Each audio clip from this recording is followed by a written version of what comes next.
Di antara sekian banyak nikmat yang Allah berikan kepada kita adalah nikmat dua mata, nikmat memandang. Kata Allah Subhanahu wa taala, "Alam naj'al lahu 'ainain wa lisana wa syafatain." Tidakkah kami telah memberikan baginya dua mata, yaitu untuk dia melihat dengan kedua mata tersebut. Allah berfirman, "Allahu akhrajakum min butuni ummahatikum la ta'lamuna syai'an wa ja'ala lakumus sam'a wal absara wal afidah la'allakum tashkurun." Allah mengeluarkan kalian dari perut ibu kalian dalam kondisi kalian tidak mengetahui apa-apa, tidak ada ilmu sama sekali. Wa ja'alakumus sam'a wal absara wal afidah, lalu Allah jadikan bagi kalian pendengaran, penglihatan dan hati, la'allakum tashkurun, agar kalian bersyukur. Jadi Allah memberikan kita nikmat pandangan agar kita gunakan untuk bersyukur kepada Allah Subhanahu wa taala. Namun kenyataannya betapa banyak orang tidak mensyukuri nikmat pandangan tersebut. Allah Subhanahu wa taala berfirman, "Tsumma sawwahu wa nafakha fihi min ruhi wa ja'ala lakumus sam'a wal absara wal afidah qalilan ma tashkurun." Kemudian Allah Subhanahu wa taala menyempurnakan penciptaannya, meniupkan ruh kepadanya, lalu Allah menjadikan baginya pendengaran, penglihatan dan hati. Qalilan ma tashkurun, akan tapi hanya sedikit dari kalian yang bersyukur. Wa huwa alladhi ansha'akum wa ja'ala lakumus sam'a wal absara wal afidah qalilan ma tashkurun. Dan dialah Allah yang telah menciptakan kalian dan menjadikan bagi kalian pendengaran, penglihatan dan hati. Qalilan ma tashkurun, akan tapi sedikit yang bersyukur. Ma'asyiral muslimin, inilah kenyataan yang kita lihat di zaman sekarang ini, betapa banyak pandangan digunakan untuk tidak bersyukur kepada Allah Subhanahu wa taala. Bahkan pandangan digunakan untuk bermaksiat kepada Allah Subhanahu wa taala.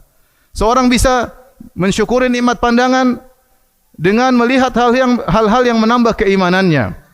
Dengan melihat keindahan alam, lalu merenungkan tentang agungnya ciptaan Allah, maka akan menambah imannya.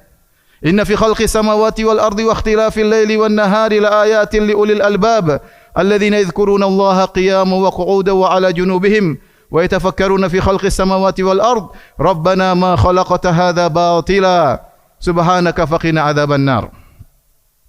Sungguhnya pada penciptaan langit dan bumi dan bergantinya silih berganti siang dan malam ada tanda-tanda kebesaran Allah bagi orang-orang yang cerdas, yaitu orang-orang yang selalu ingat Allah Subhanahu wa taala dalam kondisi duduk, dalam kondisi berdiri, dalam kondisi berbaring. Wa yatafakkaruna fi khalqis samawati wal ard, kemudian mereka merenungkan tentang penciptaan langit dan bumi. Setelah mereka memandang, mereka melihat, mereka berfikir.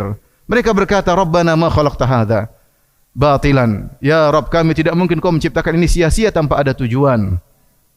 Pandangan mereka gunakan untuk merenungkan keagungan Allah Subhanahu wa taala. Allah juga berfirman, "Afala yanzuruna ilal ibili kaifa khuliqat." Tidakkah mereka melihat bagaimana onta diciptakan? Wa ilas samaa'i kaifa rufi'at. Tidakkah mereka melihat bagaimana langit ditegakkan? Wa ilal jibali kaifa nusibat. Dan tidakkah mereka melihat bagaimana gunung dipancangkan? Wa ilal ardi kaifa sutihat. Tidakkah mereka lihat bagaimana bumi dihamparkan? Allah suruh kita untuk merenungkan dan melihat tentang ciptaan Allah agar kita tahu bahwasanya ada pencipta, pencipta yang Maha Esa, yang tidak boleh disekutukan. Hanya Dia yang berhak untuk disembah, Allahu Azza wa Jalla. Oleh karena seorang Arab Badui berkata, "Al-ba'ratu tadullu 'alal ba'ir." Kotoran onta menunjukkan ada ontanya. Wal athar yadullu 'alal masir, dan tepak bekas perjalanan kaki menunjukkan ada tadi orang yang berjalan. Was sama dzatul abraj wal ardu dzatul fijaj ala tadullu 'ala annahu wahidun ahad. Dan lihatlah bagaimana langit yang penuh dengan gugusan bintangnya dan bumi dengan jalan-jalannya tidak akan menunjukkan bahwasanya Dialah Allah yang Maha Esa. Di antara bentuk syukur kita kepada Allah Subhanahu wa taala, kita menggunakan mata kita untuk merenungkan tentang keagungan Allah, merenungkan dosa-dosa kita dengan kita menangis dengan kedua mata kita. Nabi sallallahu alaihi wasallam bersabda, "Ainani lam tamassahuman nar." Dua mata yang tidak akan dikenai oleh api neraka jahanam. Ainun bakat min khasyatillah, mata yang menangis karena takut kepada Allah Subhanahu wa taala. Wa ainun batat, dan satunya lagi mata yang berjaga fi sabilillah, berjaga di jalan Allah Subhanahu wa taala. Ini dua mata yang tidak akan dikenai api neraka, di antaranya mata yang menangis karena takut kepada Allah Subhanahu wa taala. Oleh karenanya seorang berusaha menggunakan matanya untuk bertakwa kepada Allah dan bersyukur kepada Allah Subhanahu wa taala, karena nikmat mata ini akan dimintai pertanggungjawaban oleh Allah Subhanahu wa taala. Innas sam'a wal basara wal fuada kullu ulaika kana anhu mas'ula. Sungguhnya penglihatan, pendengaran dan hati semuanya akan dimintai pertanggungjawaban oleh Allah Subhanahu wa taala. Barakallahu laka, barakallahu li wa lakum fil Qur'an. Aqulu qouli hadza astaghfirullahi wa lakum wa lisal muslimin min kulli dhanbin khati'ah astaghfiruhu innahu wal ghafurur rahim.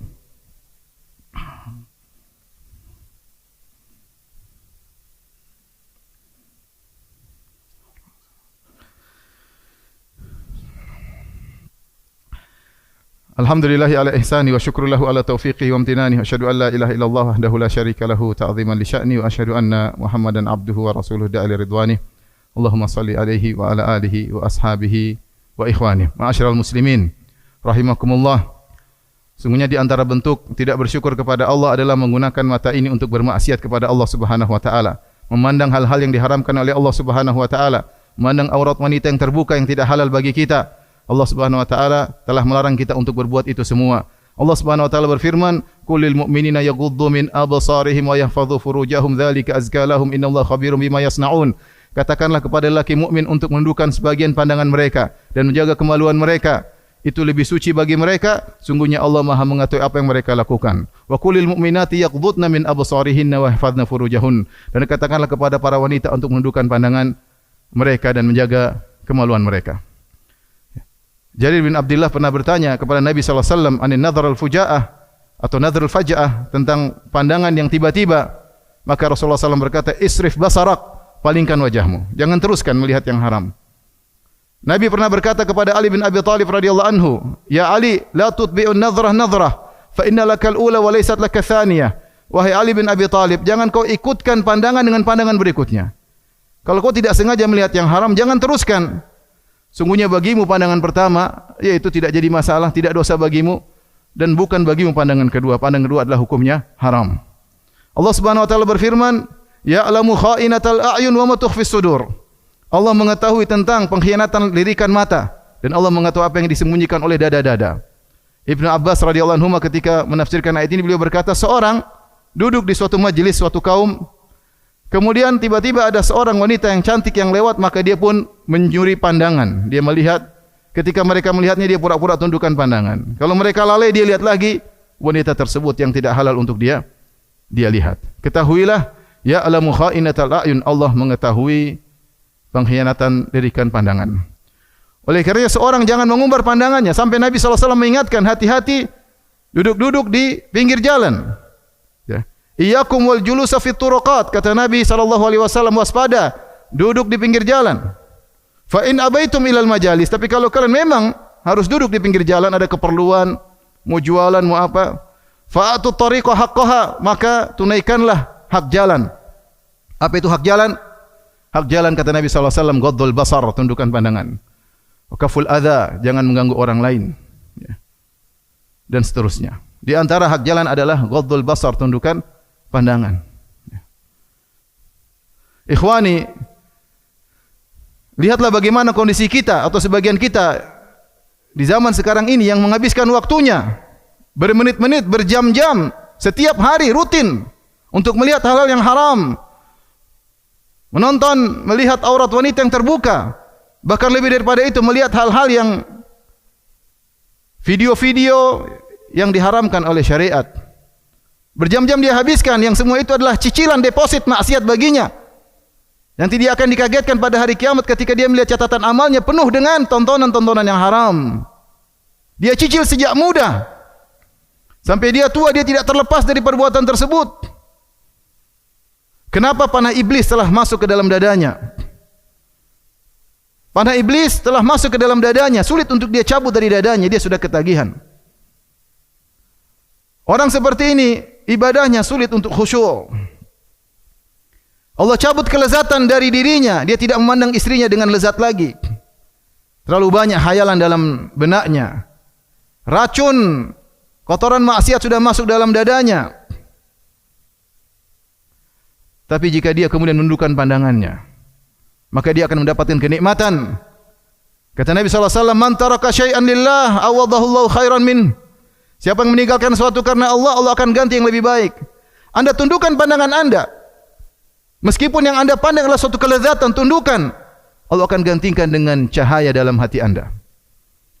Oleh karenanya para ulama menyebutkan, di antara Ibnu Qayyim rahimahullahu taala, setelah Allah menyebutkan tentang ayat untuk menundukkan pandangan, Allah menyebutkan Allahu nurus samawati wal ard. Allah adalah pemberi cahaya langit dan bumi. Siapa yang menundukkan pandangannya, Allah akan berikan cahaya dalam dadanya. Allah berfirman, "Dzalika azka lahum." Sungguhnya kalau mereka menundukkan pandangan itu lebih suci baginya, bagi mereka. Lebih suci bagi dadanya, lebih suci bagi amalannya. Dia melihat istrinya lebih cantik. Dia bisa lebih menikmati istrinya. Allah berikan kelezatan di dunia sebelum di akhirat. Dan dia bisa dijamin masuk surga oleh Allah Subhanahu wa taala. Nabi sallallahu alaihi wasallam bersabda, "Ukfulu li sittan, akful lakumul jannah." Beri jaminan kepadaku 6 perkara, aku akan jamin kalian untuk masuk surga. Apa 6 perkara tersebut? Kata Nabi sallallahu alaihi wasallam, "Usduqu idza haddatstum." Pertama, jujurlah kalian kalau kalian berbicara. "Wa aufu idza wa'adtum." Tunaikan janji jika kalian berjanji. "Wa addu idza tumintum." Tunaikan amanah jika kalian dapat amanah. "Wahfadhu furujakum." Jagalah kemaluan kalian. Wa ghuddu absarakum, dan tundukkanlah pandangan kalian. Wa kuffu aydiyakum, dan jangan menzalimi orang lain. Karenanya ingat, ma'asyiral muslimin, pandangan kita adalah nikmat yang bisa kita gunakan untuk semakin bertakwa kepada Allah, dan bisa jadi merupakan malapetaka yang bisa menjadikan kita semakin dimurkai oleh Allah Subhanahu wa taala. Yang terakhir di antara pandangan yang tidak disukai oleh Allah adalah memandang kenikmatan-kenikmatan dunia berlebihan sehingga akhirnya semakin cinta kepada dunia, lupa dengan akhirat. Allah Subhanahu wa taala berfirman, "Wala tamuddanna 'ainaika ila ma matta'na bihi azwajan minhum zahratal hayatid dunya linaftinahum fihi wa rizqu rabbika khairu wa abqa." Janganlah kau panjangkan pandanganmu untuk melihat kenikmatan-kenikmatan yang aku berikan kepada sebagian golongan mereka. Zahratul hayatid dunya, yang keindahan dunia tersebut, linaftinahum fih, yang nikmat tersebut kami gunakan untuk memfitnah mereka. Wa rizqu rabbika khairu wa abqa, sungguhnya rizki Rabbmu di akhirat kelak lebih baik dan lebih kekal. Maka seorang menikmati, mensyukuri apa yang Allah berikan kepada dia, qanaah. Jangan terlalu melihat rumah yang lebih mewah, melihat mobil yang lebih mewah, melihat kemewahan sehingga dia lupa dengan nikmat yang dia dapatkan, sehingga dia tidak pernah puas. Dia tidak pernah puas. Sehingga dia lupa dengan akhirat. Pikirannya selalu dunia, dunia dan dunia. Ini pandangan yang tidak disukai oleh Allah Subhanahu wa taala. Makanya Syekh Ibnu Utsaimin rahimahullah taala menyatakan jika seorang melihat sesuatu yang membuat dia lupa tentang akhirat, maka dia mengatakan labbaik Allahumma la aisha illa aishul akhirah. Ya Allah, sungguhnya tidak ada kehidupan yang sungguhnya kecuali kehidupan akhirat.